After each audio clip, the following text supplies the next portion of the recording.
Hello, I'm Henry, and I read a book. I read this book, Yu-Gi-Oh! R #1 by Kazuki Takahashi and Akira Ito, and I would like to talk about it, please. I think the existence of fanfic is an overall net positive for the world. Yes, often the actual content isn't the greatest or the most coherent or sane in any way, but the idea of fanfic is good, as long as you're not breaching copyright law. It gives aspiring creators foundations to build upon. Often, the hardest thing for a writer, an artist, is a blank canvas. It takes a lot of time and brain power to build something from nothing. You need to think of so many different things when creating the world of a story. So many mechanics and aspects and nuances have to be considered that it can be quite overwhelming. But what if all of that's already been done for you? What if the whole world is already there? What if its history has been written? What if it's already been populated with a cast of characters with lives and pasts? What if its magic and science systems have already been fleshed out? What if everything's been done for you and all you need to do is create one or two new characters and maybe a little twist on the magic, and then just have them fit into everything that's already been established? That's suddenly a lot easier. It is a great place to start for the young and the inexperienced, focusing on little bits of creativity until you feel ready to tackle larger, more complex projects. That is why I say it's an overall good thing. And yes, it can be cringe and silly, and some people get lost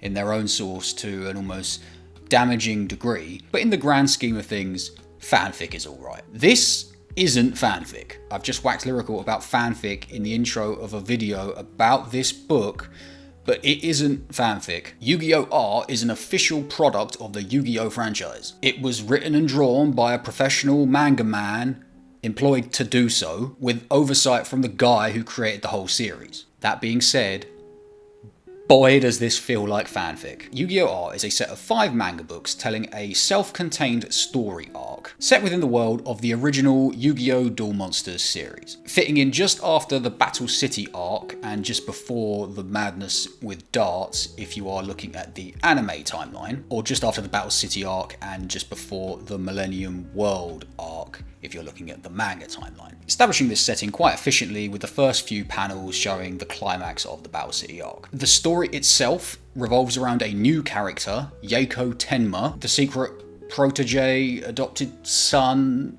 brother of Maximilian Pegasus. Tenma kidnaps good old Taya and takes over Kaiba Corp, which is like the 9th time Seto Kaiba loses control of his own company, in an attempt to get revenge on our heroes for what happened to Pegasus at the end of the Duelist Kingdom arc, and bring him back from the dead or the Shadow Realm or whatever happened to him. It's up to our heroes to rescue Taya, regain control of Kaiba Corp, and stop Tenma, climbing the Kaiba Corp building and dueling all of the dual mercenaries that Tenma throws in their way, until one final confrontation with the big bad on the top floor. Now this should already be ringing all of the fanfic alarm bells for you. I mean, the setting alone, squeezing a whole story arc in the middle of a pre-established chronology is about as fanfic as it gets. But it's also everything else. Just that brief summary ticks so many fanfic boxes that I had an idea.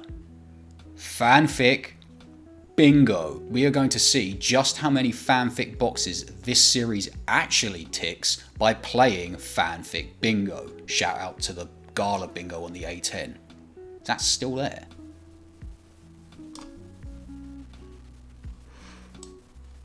No shot. It is. Oh, hang on, 2018. What if we go to the road and look back, 2022? What the hell is Buzz Bingo?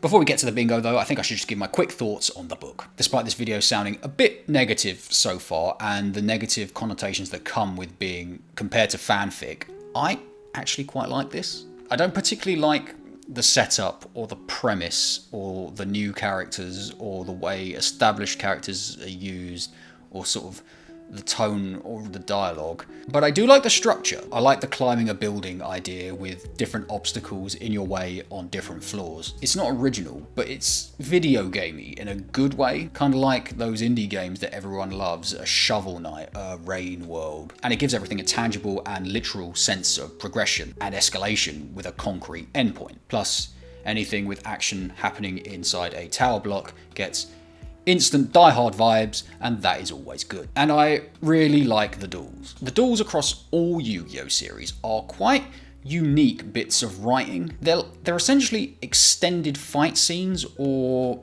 like a professional wrestling match, a scripted confrontation that needs to ebb and flow and build and climax with twists and turns and a logical story throughout. Abilities need to be revealed, emotions need to be conveyed, and the characters involved, the winner mainly, need to be elevated as a result. But they need to do all of that while operating within the rules of a card game, a particularly complicated card game. So I think duels are quite impressive and interesting bits of writing when they actually follow those rules and aren't just making stuff up as they go along. Which can happen, like activating a field spell as a trap card, and the concept of replays going out the window. One of my bigger problems with the original Duel Monster series is the lack of duels, especially towards the end. There's like 2 in the entire last arc, so anything with more duels gets an instant thumbs up from me. Okay, now, onto the bingo. Before we can play our game of Fanfic Bingo, we are going to need a bingo card. I did have a look on the internet if Fanfic Bingo exists, and there are some, but none of them are really applicable to what we're doing here. So let's make our own. Normal bingo cards are 5x5, but I think that might be a little bit overkilly here. So let's do 4x4, and that does mean we miss out the free space in the middle, but don't worry about that. We're not taking things too seriously here. A new character related or connected to an established character. I think I might have already spoiled ticking this one off already. Big fanfic red flag is a new original character showing up who is the long lost child of someone who is already in the story, or someone's twin who everyone thought was dead, or cousin that has suspiciously not come up before. And you can understand why. It makes an instant connection with the canon cast of characters. Time travel, the most poisoned of chalices. Tempting because it lets you explore the past and future of the world and the characters, but with very few exceptions breaks everything to an irreparable degree. Edgy. In its nature as something constructed by the inexperienced and especially the young, fanfic tends to lean towards the edgy. And if you're 17, you think it's cool that everything is dark and violent, and sometimes it is, but sometimes it can go a bit over the top. A twist on the current magic / powers / science. Goku could shoot a Kamehameha, while my character can shoot dark Kamehameha. Goku shoots his Kamehameha with 2 hands, while my character shoots it with 1 hand. Goku's Kamehameha is blue, while my character's is red. Parallel universe versions of characters. What if everyone's personalities were flipped? What if prominent dead characters were alive, and what if some of the main cast were dead? The possibilities are... well, they're pretty well explored at this point. New characters forming romantic relationships with established characters. This is a big one. An original character swoops in all amazing and attractive, and one of the main cast falls head over heels in love with them. Maybe more than one of the main cast falls in love with them, and we get the love triangle. Everyone loves a love triangle. Angst. A more muted version of edginess. It's cool if everyone's brooding and moody and dark, isn't it?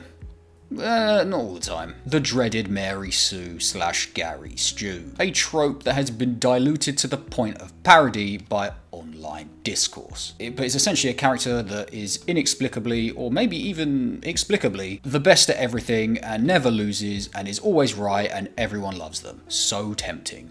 So easy. Plot twists. Plot twists for the sake of plot twists, with no real need or build-up or consideration. It's fun if a good guy turns out to be a bad guy and vice versa, but it doesn't always make sense. Quips. Thanks to the MCU, quips are the norm. Check out the video I made on that. So to mimic that, you cannot have any of your characters take any situation seriously. The word earnest is poison to you. Names from mythology. How many times have you heard Yggdrasil, or Kronos, or Valkyrie, or Tsukuyomi, or Zeus in stuff? Too many times. I suppose there is an inbuilt grandness when you use names like this, but there is also an inbuilt unoriginality. Off-model, more of a visual thing, but can be used in written character descriptions. Basically, if the established characters don't look like they should, doesn't fit in the chronology. Like the first square, we've touched on this a bit, but sometimes the fanfic doesn't fit at all. The window the story is being set being far too small or not existent at all. Incongruous. I'm talking tone, content,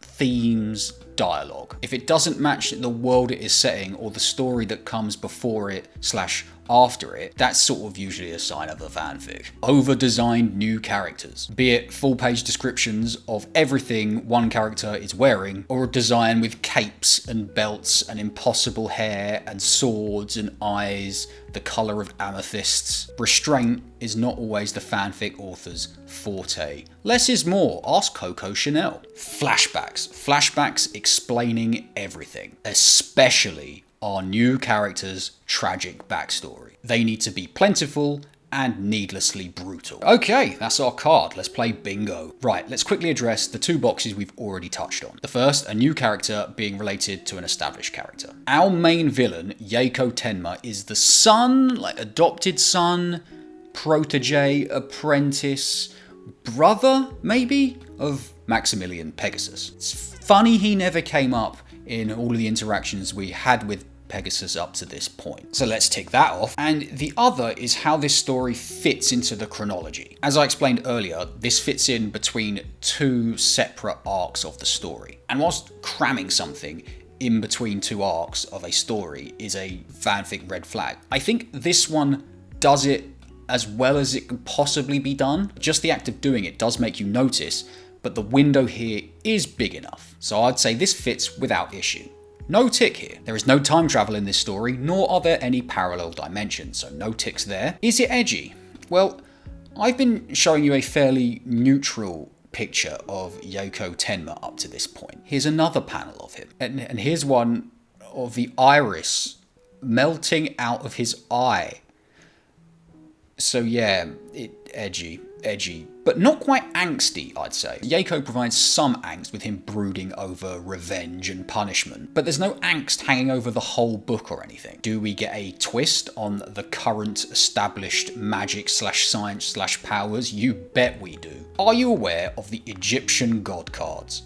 Slifer the Sky Dragon, Obelisk the Tormentor, and the Winged Dragon of Ra. They are some of the main character's signature cards, his big, unbeatable boss monsters. Well, what if our new villain had dark versions of them? What if on the cover of the book we had an evil version of Slifer the Sky Dragon? What if he summons an evil version of Obelisk the Tormentor in this book's climax? And what if they were called wicked gods instead of Egyptian gods? This very much ticks the edgy box too, and sort of transitions us into the Mary Sue category. This Yaeko Tenma beats Yugi in a duel in the very first chapter. Something that barely ever happens, and is called the perfect duelist by another one of the characters. So this could be seen as Mary Sue, but I think his nature as like this edgelord villain kind of supersedes that. I wouldn't call him or any of the new characters Mary Sue yet. And in not being a Mary Sue, none of the characters fall in love with him.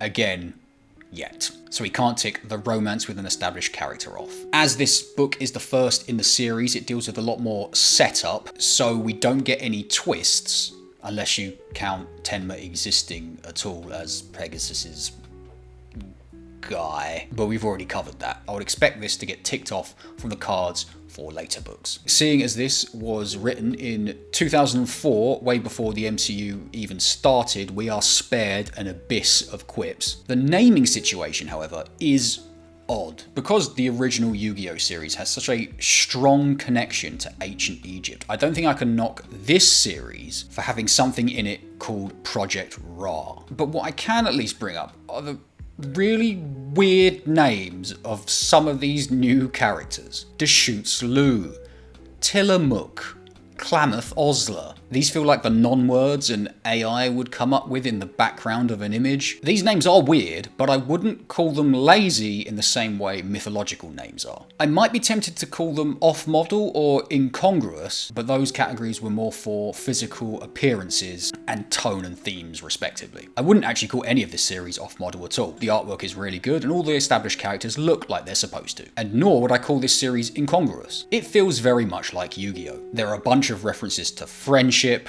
and even a callback to that infamous/famous smiley face scene from the first episode. Established characters act like they are supposed to, with Joey Wheeler being a lovable doof and Tristan being utterly pointless. And there's always been an undercurrent of darkness to the series, even in the butchered English dub. So I think Yako's ultimate goal and methods aren't really out of place. So yeah, very congruous. Circling back to the artwork, I wouldn't call any of the new characters over-designed. Yes, Yako has moments that are over the top, but his base design is pretty restrained, as are everyone else's. So that just leaves flashbacks. And we do get them. Unavoidable with the premise that Yako Tenma has as a character. But they're still there, and they are desperately trying to make things make sense and fit. Well, we didn't have a bingo. I could have shuffled the card around a bit to get one, because we did tick off 4 things. So bingo was possible, but that would have been cheating. I wrote the card part of this script before I'd gone back through the book in detail, and that was intentional. We'll see if we can get a bingo with a fresh card in the next book. You know what this feels like?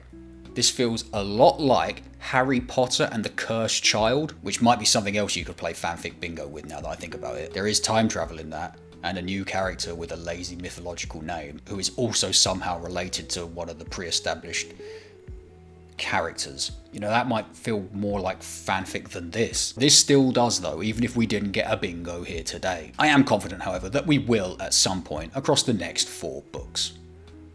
What does the R stand for though? Hello, thanks a lot for getting to the end of the video. Like, subscribe, drink water. I think I mentioned in the video that there are 4 more of these Yu-Gi-Oh books, so that will take us, so every 2 weeks we got a video. That's like 8 weeks worth of videos. No, they're 3 every, I don't know my own schedule. It's weird.